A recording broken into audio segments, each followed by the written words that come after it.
이게 민주당이 이제 그 얘기한 거예요. 한동훈의 법무부.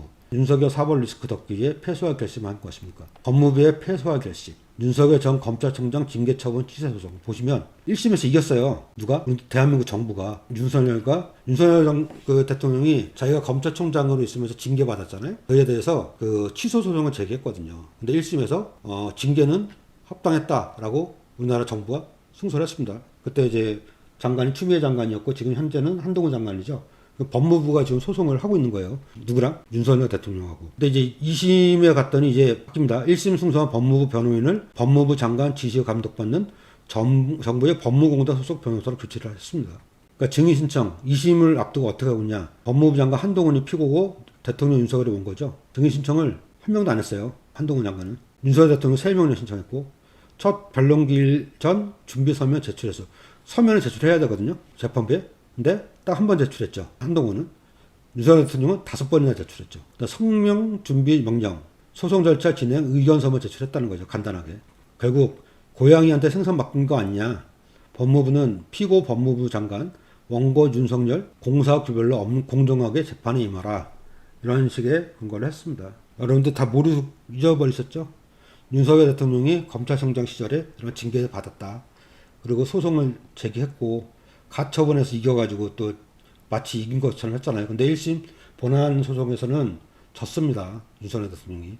윤석열 대통령이 검찰총장으로 있을 때 징계한 추미애 장관의 처분은 정당했다라고 법원에서 판결한 거예요.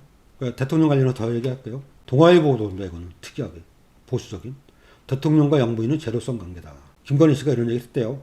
개시경을 정부 임기 내에 종식하도록 노력하겠다. 납치 문제에 대해서는 북한에 강하게 해야 한다. 이게 누가 얘기했다고요? 윤석열 대통령이 얘기한 게 아닙니다. 김건희 씨가 얘기했습니다. 윤석열 대통령 부인인.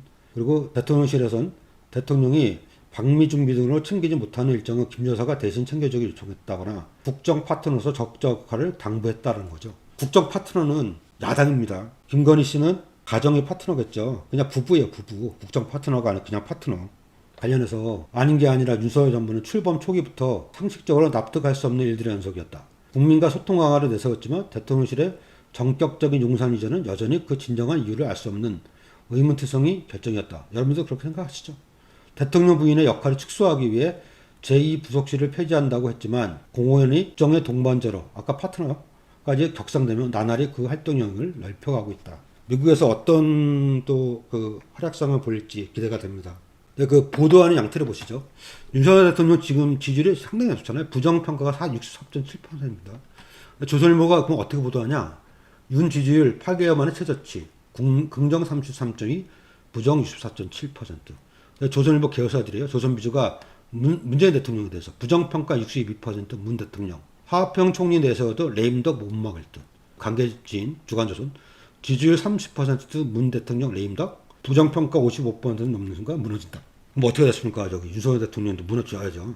부정평가 55% 넘으면 무너진다는데. 이렇게 논조가 확 바뀝니다. 문재인 대통령의 부정평가가 이렇게 나왔을 때하고 윤석열 대통령의 부정평가가 이렇게 나왔을 때하고 다르죠.